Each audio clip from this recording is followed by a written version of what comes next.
أما بعد فأعوذ بالله من الشيطان الرجيم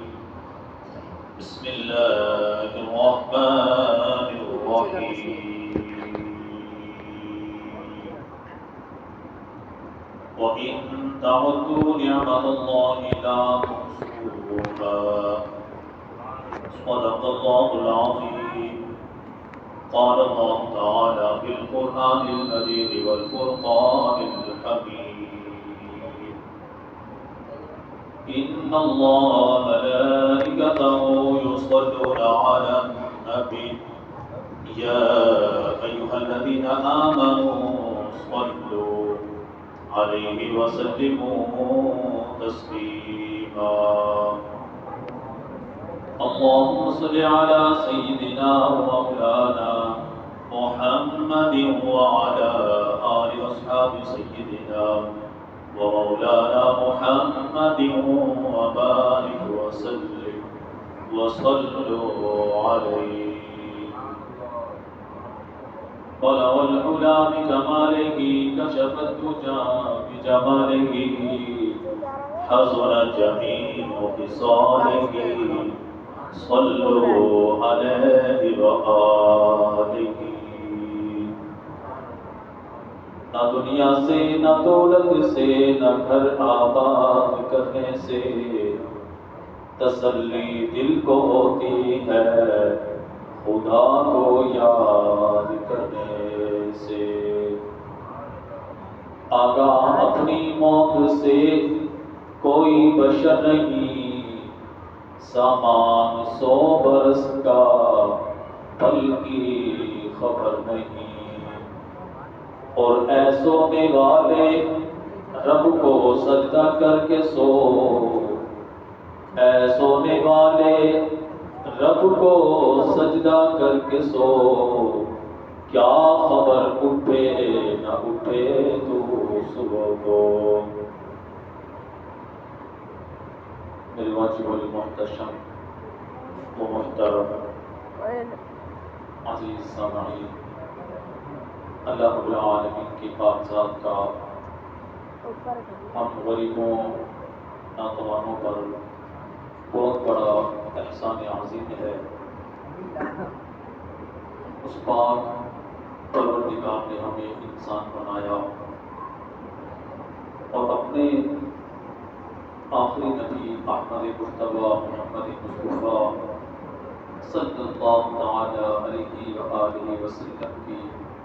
اس پیاری امت میں پیدا فرمائے اللہ رب العالمین کا لاکھ شکر کہ اس نے ہمیں یہ ماہ رمضان کو عطا فرمایا اور آج الحمدللہ اللہ کے خاص کرم اور فضل سے آج یہ ماہ رمضان مبارک 30 روزے مکمل ہوئے اگر 29 بھی ہوں لا تقنطوا من رحمت اللہ کی رحمت سے مایوس نہیں ہوتے وہ پھر بھی 30 کا ثواب عطا فرماتا ہے لیکن یہ سونے پر سہاگا ہے کہ اللہ نے یہ 30 روزے عطا فرمائے اور آج خوش نصیبی بھی ہے آج ماہ رمضان کا آخری دن ہے اور جمعۃ الوداع ہے ایک طرف سے خوشی بھی ہے اور دوسری طرف سے دل بہت غمگین بھی ہے کہ یہ عظمتوں اور برکتوں اور رحمتوں والا بابرکت نیک مہینہ ابھی کچھ گھنٹوں کے لیے ہمارے پاس یہ مہمان ہے اس کے بعد یہ ہم سے رخصت ہو جائے گا میرے دوست عزیز یہ بہت عظیم بابرکت نیک مہینہ ہے ایک ایک لمحہ ایک ایک ساعت اس کی رحمتوں اور برکتوں والی ہے جیسے ماہ رمضان کا چاند نظر آتا ہے عاشقوں کے دل باغ باغ ہو جاتے ہیں کہ اللہ کی رحمتوں اور برکتوں کے دروازے کھل گئے، اور ویسے بھی اس کے سال ہر سال اس کی رحمتوں اور برکتوں کے دروازے گناہ گاروں کے لیے، محبت والوں کے لیے،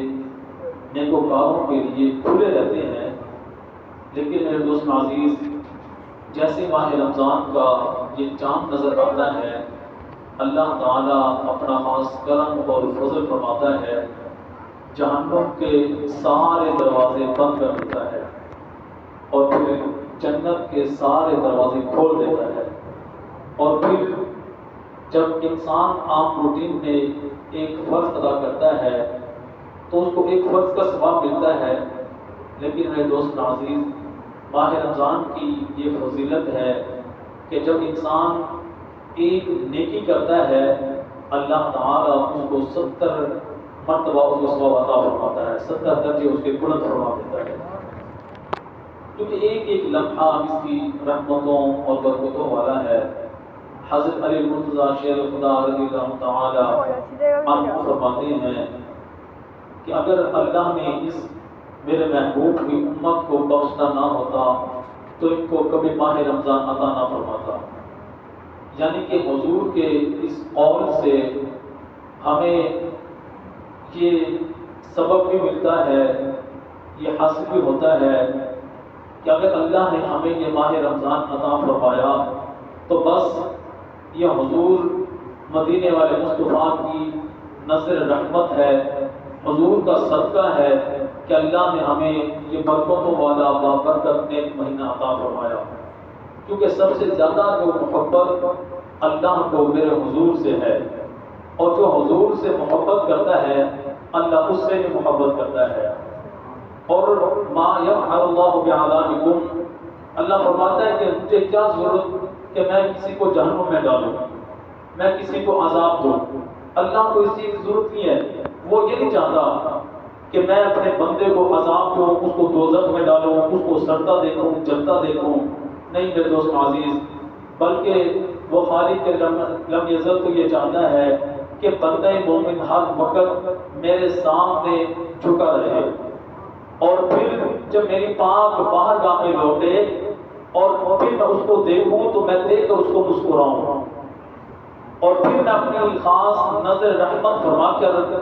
اس کو بخش کر اور اس کو جنت عطا فرما دوں۔ وہ تو یہ چاہتا ہے، لیکن میرے دوست عزیز ٹائم مختصر ہے، 2-3 چیزیں ہیں، عید کا ذکر بھی ہے، آج خوش نصیبی بھی ہے، دل غمگین بھی ہے، اور آج آخری رات بھی ہے جو انعام کی رات ہے، ہم نے اس کا بھی ذکر انشاءاللہ تھوڑا بہت کرنا ہے۔ میرے دوست عزیز، یاد رہے جس طریقے سے ہم پہلے دن جو جائزہ کو لے لیتے ہیں، جس طریقے سے ہم نے ماہ رمضان عبادات میں گزارا، عبادات کی، تلاوت کی، تراویح ادا کی، روزے رکھے، وہ خوش نصیب انسان وہی ہے کہ جس نے ماہ رمضان کو پایا۔ ہم یہ سمجھتے ہیں کہ ہر انسان کے حصے میں ماہ رمضان آتا ہے، وہ ٹھیک ہے، اس کو نصیب ہوا، لیکن حقیقت میں ماہ رمضان اس نے پایا جس نے اس ماہ رمضان کی قدر کی، جس نے اس ماہ رمضان میں عبادات کی، راتوں کو قیام کیا، دن میں روزے رکھے، صلاۃ التسبیح پڑھی، صلاۃ العابین پڑھی، نماز تہجد ادا کی، نماز تراویح ادا کی، نماز تراویح کے اندر اللہ کا پاک کلام سنا، اور پھر عشرہ رحمت، عشرہ مغفرت، دوزخ سے نجات کا عشرہ اس کو یہ نصیب ہوا، اس نے رحمت بھی مانگی، مغفرت بھی مانگی، اور پھر اللہ کی پاک بارگاہ میں دعا بھی کی، اور اس کا شکر ادا کیا کہ تو نے رحمت بھی عطا فرمائی، ہماری مغفرت بھی فرما، اور مغفرت فرما کر ہم سب کو دوزخ سے نجات عطا فرما۔ حقیقتاً تو یہ ماہ رمضان اس خوش نصیب کے حصے میں آتا ہے جس نے اس ماہ رمضان کی قدر کی، جس نے روزے رکھے۔ دیکھیں ماہ رمضان تو نصیب ہوا، لیکن کئی لوگ ایسے بھی ہیں کہ جنہوں نے نہ نماز تراویح ادا کی، نہ عبادات کی، نہ ایک روزہ رکھا، نہ نمازیں پڑھی۔ تو میرے دوست عزیز، ماہ رمضان تو آیا لیکن اس کو حاصل نہ ہوا، اس نے حاصل کرنے کی کوشش نہ کی، جو اس کی رحمتیں اور برکتیں تھی وہ اس نے نہ لوٹی۔ میرے حضور کی حدیث مبارکہ ہے کہ جس نے ماہ رمضان کو پایا اور اپنی بخشش نہ کرائی تو وہ شخص ہلاک ہو جائے گا۔ میرے دوست عزیز، انسان خود سوچے اللہ نے کتنا بڑا انعام فرمایا۔ یہ سال میں ایک مرتبہ ہمارے جسموں کو پاک کرنے کے لیے آتا ہے۔ ہم سال ہر سال گناہوں میں گزار دیتے ہیں، یہ ماہ رمضان آتا ہے تاکہ بندہ مومن کی مغفرت ہو جائے۔ تو میرے دوست عزیز، جس طریقے سے ہم نے عام روٹین میں عبادات کی، میں ان لوگوں سے بھی گزارش کرتا ہوں اور جنہوں نے کبھی کی کبھی نہ کی ان سے بھی گزارش کرتا ہوں، اور جنہوں نے فقط کچھ روزے رکھے اور کچھ تراویح ادا کی میں ان سے بھی گزارش کرتا ہوں میرے دوست عزیز، یہ جتنے بھی دن گزرے وہ تو گزر گئے، ہم نے نیکی میں گزارے، ہم نے گناہوں میں گزارے، عبادات کی نہ کی، وہ تو گزر گئے نا۔ اب تو فقط رونا ہے، اب تو فقط رونا ہے۔ اگر نہیں کی نا تو رونا ہے نا، اگر عبادات نہیں کی تو پھر ہم نے اپنے آپ پر رونا ہے کہ ہم نے اتنے عظیم مہینے کو اپنے ہاتھ سے اس کو گزار دیا، ایسے گزار دیا۔ لیکن میرے دوست عزیز، ابھی بھی ایک رات اب بھی باقی ہے جو لیلۃ الجائزہ ہے۔ میرے حضور مدینے والے مصطفیٰ صلی اللہ تعالی علیہ وآلہ وسلم کا فرمان عالی شان ہے، اور دیکھیں کتنا حضور نے کتنی پیاری بات ارشاد فرمائی۔ میرے حضور نے فرمایا جو اس رات میں قیام کرے، جو آج کی رات ہے جس کو ہم چاند رات بولتے ہیں، اس طرف بھی انشاءاللہ تھوڑی دیر کے لیے آنا ہے، پہلے حضور کی حدیث سنیں۔ حضور نے فرمایا کہ جس نے اس رات میں قیام کیا اس کی فضیلت یہ ہے، اس کی شان یہ ہے کہ جب لوگوں کے دل مردہ ہو جائیں گے، مر جائیں گے، لیکن جس نے قیام کیا اس روز اس بندے کا دل زندہ رہے گا۔ اس روز سے مراد وہ میدان محشر کا دن ہے جو 50,000 سال کا دن ہے، جو نفع نفسی کا عالم ہوگا اور لوگ کو صرف اپنی ہی پڑی ہوگی۔ بہت کثیر تعداد میں حدیث مبارکہ ہے کہ وہ جو منظر ہوگا وہ اس قدر منظر ہوگا کہ کوئی تو پسینے کے اندر اپنے ٹخنوں تک ڈوبا ہوگا، کوئی گھٹنوں تک، اور کوئی پھر اپنے سینے تک، اور کوئی ایسے بھی ہوں گے مجھ جیسے گناہگار کہ پورے کے پورے جسم سر سے لے کر پاؤں تک وہ پسینے کے اندر ڈوبے ہوں گے۔ ایسی کیفیت طاری ہوگی۔ لیکن یاد رہے میرے دوست عزیز کہ جس نے اس رات قیام کیا اللہ تعالی اس روز اس کے دل کو زندہ رکھے گا۔ یعنی کہ لوگ تو گھبرا رہے ہوں گے نا کہ اب ہمارے ساتھ کیا بنے گا، اب ہمارے ساتھ کیا ہوگا، لیکن اللہ کا اس بندے پر یہ خاص کرم اور فضل ہوگا کہ اس کا دل اس وقت زندہ رہے گا، پرسکون ہوگا، اس کے دل کو سکون حاصل ہوگا، اس کے دل کو تسکین حاصل ہوگی، اس کے دل کو کوئی پریشانی نہیں ہوگی۔ لا تقنطوا من رحمت اللہ، اللہ کی رحمت سے وہ مایوس نہیں ہوگا، اس کو علم ہوگا کہ ہاں اللہ کا مجھ پر خاص کرم اور فضل ہے۔ تو میرے دوست عزیز کوشش کریں، ہم دیکھتے یہ ہیں کہ جب اکثر تو ہوتا بھی یہ ہے کہ کچھ لوگ ایسے بھی ہیں کہ پورے ماہ رمضان، نہ ماہ رمضان سے پہلے نہ ماہ رمضان میں وہ کوئی خریداری نہیں کرتے، کوئی خریداری نہیں کرتے۔ ان کی نیت، ان کا ارادہ یہ ہوتا ہے کہ جیسے چاند نظر آئے گا، بس 1 گھنٹے کی بات ہے، 2 گھنٹے کی بات ہے، بس جائیں گے اور جا کر تمام چیزیں خرید لائیں گے۔ میرے دوست عزیز یہ بھی ٹھیک ہے کہ آپ گھر والوں کو جو ان کی عیدی ہے ان کو دیں، کپڑے سلوائیں، خود اچھے دیں، لیکن میرے دوست عزیز کئی زیادہ بہتر یہ ہے کہ ہم عید کی جو شاپنگ کو پہلے کر لیں، اس رات میں قیام کریں۔ ہم زیادہ نہیں کر سکتے نا، تو کم از کم ہم رات میں تشریف لے آئیں اور یہاں آ کر 2 رکعت نماز نفل ہی پڑھ لیں۔ جو قیام والے لوگ ہیں جن کے حصے میں قیام لکھا جاتا ہے، اس فہرست کے اندر اس بندے کا بھی تو نام آ جائے گا نا کہ جس نے اس رات کے اندر قیام کیا۔ تو میرے دوست عزیز کوشش کریں کہ اس رات میں قیام کریں۔ دوسرے یہ ہے میرے دوست عزیز غریبوں اور یتیموں اور مسکینوں کا خاص خیال رکھیں۔ چاہیے تو یہ کہ پورا سال جس طریقے سے ہم اپنے بچوں کا خیال رکھتے ہیں اسی طریقے سے ان یتیموں اور مسکینوں کا بھی خیال رکھیں، لیکن ہم سال ہر سال گزر جاتا ہے، ہمارا اس طرف ذہن نہیں جاتا، لیکن کم از کم جب خوشیوں کا یہ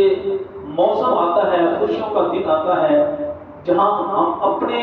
اپنی ذات کے لیے 3 4 5 8 سوٹ سلواتے ہیں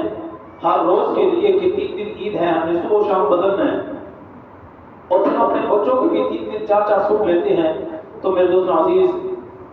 فقط اتنا ہی خیال کر لیں، اپنے ارد گرد محلے کے اندر نظر دوڑائیں،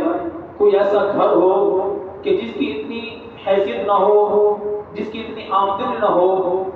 کہ وہ عید اچھی طریقے سے گزار سکے، ان پر نظر دوڑائیں، ان کی عمر دیکھ لیں، ان کا سائز دیکھ لیں، اور پھر چھپ کر چلے جائیں، بازار چلے جائیں جہاں ہم اپنے بچوں کے کپڑے خریداری کرتے ہیں، وہاں بچوں کو بھی 1 2 سوٹ لے آئیں۔ تو یہ غریبوں اور یتیموں پر انشاءاللہ جب ہم ان کا خیال رکھیں گے، احادیث مبارکہ ہے کہ جب انسان کسی غریب کے سر پر، یتیم کے سر پر ایک شفقت والا فقط ہاتھ رکھتا ہے، ابھی اس نے کیا کچھ بھی نہیں، کوئی ہزاروں کی تعداد میں اس نے اس کی مدد نہیں کی، فقط شفقت والا اس غریب اور یتیم کے سر پر اس بندے نے ہاتھ رکھا ہے، فرمایا اس کی فضیلت یہ ہے کہ جب اس بندے نے اس کے سر پر ہاتھ رکھا ہے، اس کے ہاتھ کے تلے جتنے بھی بال آتے ہیں اللہ تعالیٰ اتنے اس بندے کی مغفرت کر دیتا ہے، اتنے اس کی بخشش کرتا ہے، اتنے اس کے گناہ معاف فرماتا ہے، اتنے اس کے درجات بلند کرتا ہے۔ حضرت عبداللہ بن مبارک آپ کو لگن ہوئی کہ میں نے حج کرنا ہے، آپ نے کوشش کی اور 600 دینار جو نا 600 دینار آپ نے اکٹھے کیے حج کے لیے کہ میں نے حج کرنا ہے۔ جب 600 دینار اکٹھے ہوئے حج کے لیے تو حج کا جو سامان ہے، خریداری ہے، وہ کرنے کے لیے بازار نکلے۔ جب آپ بازار نکلے نا، جب خریداری کرنے گئے تھے، لیکن ابھی کی نہیں تھی، کیونکہ وہ جو کوفے کا جو بازار تھا تو ظاہر ہے کہ پہلے جنگل تھا، جنگل سے کراس کر پھر بازار آتا تھا۔ آپ نے کیا دیکھا کہ ایک عورت ہے اور ایک مردہ جانور ہے، اس کا گوشت جو ہے وہ کاٹ رہی ہے۔ جب آپ کی نظر اس عورت پر پڑی کہ جو مردہ جانور کا گوشت کاٹ رہی تھی، آپ نے سوچا کہ بھئی کہیں ایسا تو نہیں کہ اس کا کوئی ہوٹل ہو، بھئی کوئی کسی اور کو یہ نقصان پہنچا رہی ہو۔ آپ نے اس عورت کا پیچھا کیا، آپ کے سامنے کہ اپنے کئی مرتبہ فیس بک پہ بھی دیکھا ہے، واٹس ایپ پہ بھی دیکھا ہے، یوٹیوب پر مقصد یہ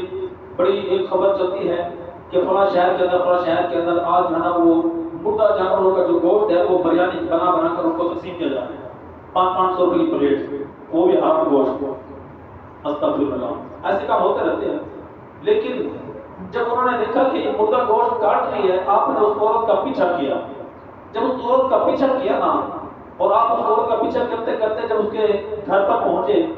باہر کھڑے ہو گئے، وہ عورت اندر گئی نا، تو اس نے چیخ پکار کر کہا، زارو بتا ہوئی، اور کہنے لگی میرے بچوں آ جاؤ، میرے پاس اور تو کچھ نہیں تھا۔ شریعت کے اندر یہ چیز جائز ہے، اپنی جان بچانے کے لیے اگر مردہ جانور کا گوشت مل جائے اپنی جان کو بچاؤ۔ جب یہ کہا نا، اور جب اس کے بچے اس گوشت کے قریب ہوئے نا، تو حضرت عبداللہ بن مبارک کی آنکھوں سے آنسو جاری ہوئے، آپ چیخ اٹھے، آپ نے کہا اے مائی جلدی سے ذرا دروازہ کھولو، ان بچوں کو یہ گوشت نہ کھلانا۔ اس نے کہا کہ تم کون ہو؟ اس نے کہا کہ میں اللہ کا بندہ ہوں، حضور کا غلام ہوں، آپ مہربانی کریں یہ گوشت تناول نہ کریں، آپ دروازہ کھول دیں۔ جب دروازہ کھولا تو آپ نے کہا آپ تھوڑی دیر کے لیے ٹھہرے، میں ابھی آتا ہوں۔ آپ واپس گھر گئے، جو آپ نے 600 دینار جو اکٹھے کیے ہوئے تھے نا حج کے لیے، آپ نے وہ 600 دینار اس مائیں کی خدمت کر دی۔ اس نے کہا کہ آپ یہ 600 دینار پکڑے، میں اللہ کو حاضر ناظر جانتا ہوا میں آپ سے وعدہ کرتا ہوں یہ کسی اور کو پتہ نہیں چلے گا، میں کسی اور کو نہیں بتاؤں گا، یہ 600 دینار تمہارے لیے، لہذا تم اپنے بچوں کا پیٹ پالو، ان کو غذائیں کھلاؤ، آپ کو میں نے یہ تحفہ پیش کر دیا ہے۔ میرے دوست عزیز، جب وہ دے کر واپس پلٹے، کیونکہ قافلہ جانا تھا، وہ قافلہ والوں سے آپ کا رابطہ تھا، جب آ کر آپ نے کہا کہ بھائی میری تیاری کینسل ہو گئی ہے، میں نہیں جا سکتا، انہوں نے کہا کہ بھائی یہ ٹائم کے ٹائم آپ ہمیں دھوکہ دے رہے ہو،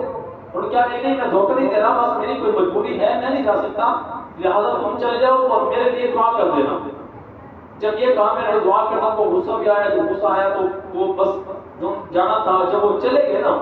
جب 6 مہینے کے بعد وہ قافلے والے واپس پلٹے اس شہر کے اندر، آپ کو پتہ لگا کہ حاجی جو ہے وہ حج کر آ گئے ہیں، اور جب آپ کو پتہ لگا ان کے گھر گئے، جب دروازہ بجایا نا، جب پہلا شخص حاضر ہوا، اس نے کہا عبداللہ بن مبارک تم بڑے دھوکے باز ہو، یہاں ہمیں کہا کہ میں نہیں جاتا اور وہاں ہم سے آگے نہیں چل رہے تھے، ہمیں تو یہ کہا تھا کہ ہم نہیں جا رہے،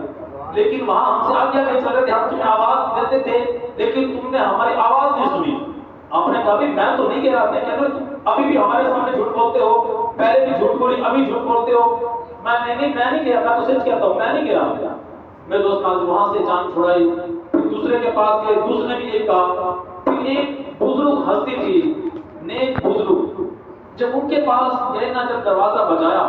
اور کہا کہ بھئی تمہیں مبارک ہو، تم حج کر کر آئے ہو، اس نے کہا مبارک تو نے اس بڈھے کو بھی بڑا پریشان کیا۔ آپ نے کہا کہ میں نے کیسے پریشان کیا؟ کہنے لگا کہ میری اور تمہاری ملاقات جب گنبد خضرا کے سامنے ہوئی، دیکھیں نا کتنا پیارا منظر ہے،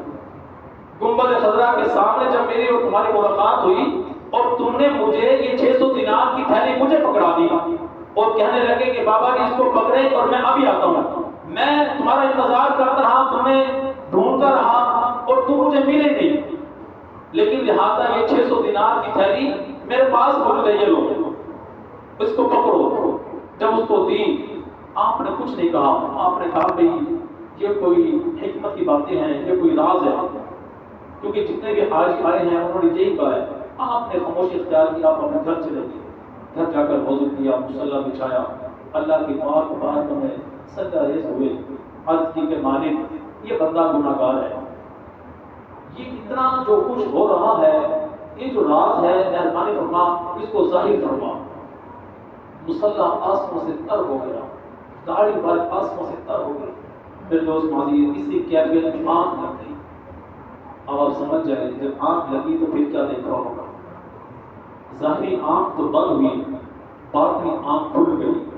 قسمت جا گئی، مدینے والے مصطفیٰ صلی اللہ تعالی علیہ وسلم کا دیدار نصیب ہوا۔ میرے حضور نے فرمایا عبداللہ بن مبارک تم میرے بہت سچے غلام ہو، تم نے 600 دینار جو حج کے لیے اکٹھے کیے تھے نا، تم نے تو 600 دینار بھیجے تھے، ہم نے اس تھیلی کے اندر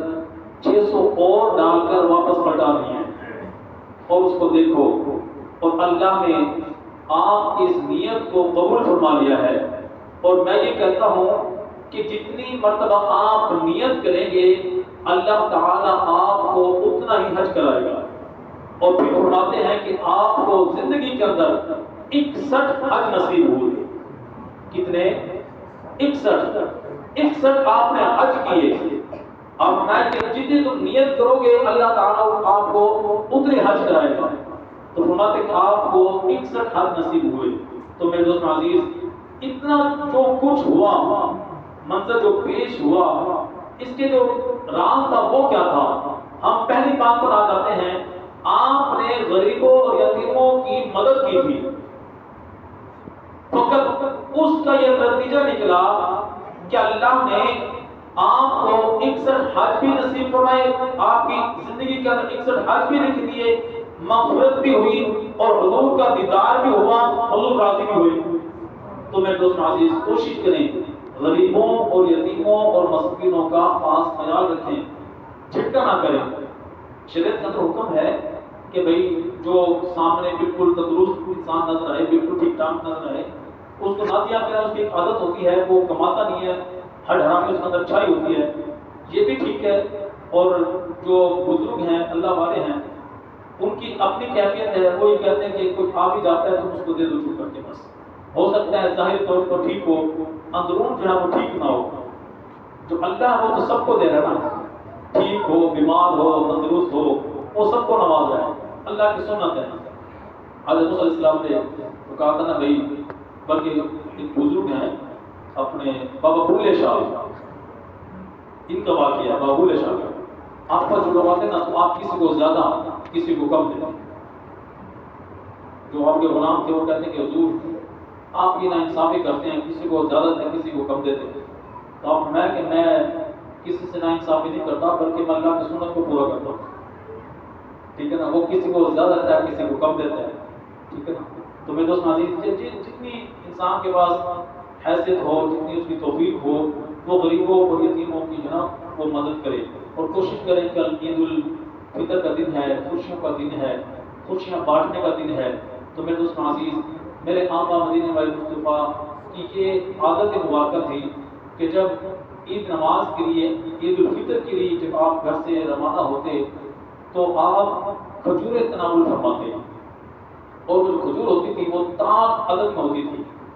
3 ہوتی تھی یا 5 یا 7۔ تو حضور کی عادت مبارکہ تھی، اور حضور اس چیز کو پسند فرماتے تھے کہ وہ طاق عدد میں ہو۔ ان اللہ وطر یحب الوطر، ان اللہ وطر یحب الوطر، کہ اللہ اکیلا ہے اور وہ جو ہے وہ طاق کو پسند فرماتا ہے۔ تو کوشش کریں، عید الفطر ہے، خوشیوں کا دن ہے، جب یہ نماز پڑھنے کے لیے جائیں تو میرے دوست عزیز طاق عدد کے اندر کھجوریں ہیں، بالکل اگر گھر میں ہو اس کو ضرور نہ فرمائیں، حضور کی سنت زندہ ہوگی، اور جب حضور کی سنت زندہ ہوگی تو میرے حضور کا فرمان ہے کہ جس نے میری ایک سنت کو زندہ کیا، کل قیامت کے دن میں محمد اس کو 100 شہیدوں کا ثواب دلانے کا ضامن ہوں۔ تو میرے دوست عزیز، کتنے خوش نصیبی کی بات ہے کہ کل قیامت کا دن ہو، انسان پریشان حال ہو، اور میرے حضور مدینے والے مصطفیٰ تشریف لے آئیں اور تشریف لا کر وہ فرمائیں کہ بھئی یہ میرا غلام ہے، اس کو بخش دو، یہ میری سنتوں کو زندہ کرتا ہے۔ تو میرے دوست عزیز، کوشش کریں، عید الفطر کا دن ہے، اچھے طریقے سے گزاریں، عبادات میں گزاریں، نیک اعمال میں گزاریں۔ صدقہ فطر جو ہے وہ کوشش کریں کہ عید سے پہلے اس کو ضرور ادا کر دیں، اس کو ضرور دے دیں۔ جب ہم نہیں دیتے تو سمجھ لیں، احادیث مبارکہ ہے کہ ہم جتنی بھی عبادت کرتے ہیں، پورے ماہ رمضان میں عبادت کی، وہ اللہ کی پاک بارگاہ میں توڑ نہیں پہنچتی، وہ درمیان کے اندر لٹکی رہتی ہے۔ جب تک ہم جن پر یہ واجب ہے، جن کی یہ طاقت ہے صدقہ فطر ادا کرنے کی، اگر وہ نہ دیں تو جب تک اس کی عبادات وہ قبول نہیں ہوگی۔ اگر آپ چاہتے ہیں کہ مکمل ہو جائے، قبول ہو جائے، اجر مل جائے، اللہ کی ذات ہم سے راضی ہو جائے، تو میرے دوست صدقہ فطر اس کو ضرور دیں۔ کافی بات کرتا چلو، جو صدقہ فطر ہے، جب اگر عید گزر جائے، کافی ہماری گنجائش نہیں، عید گزر گئی یا کسی وجہ سے ہم بھول گئے، ہم نے صدقہ فطر نہیں دیا، ہم یہ سمجھتے ہیں کہ اب ہم نے نہیں دیا، بس عید گزر گئی، اب دوبارہ 1 سال کے بعد عید آئے گی تب دیں گے، نہیں میرے دوست، یہ پورے سال تک آپ پر واجب رہے گا، پورا سال آپ کے پاس ٹائم ہے، جتنا ٹائم ہے آپ کے پاس زندگی ہے، پورے سال کی زندگی دی ہے، تو اس کے اندر آپ کو جب بھی موقع ملے، جب بھی آپ کی طاقت ہو اس کو ادا کریں، ٹھیک ہے؟ تو کوشش کریں، دعا ہے کہ اللہ تعالیٰ سب کو نیک اعمال کرنے کی توفیق عطا فرمائے۔ دعا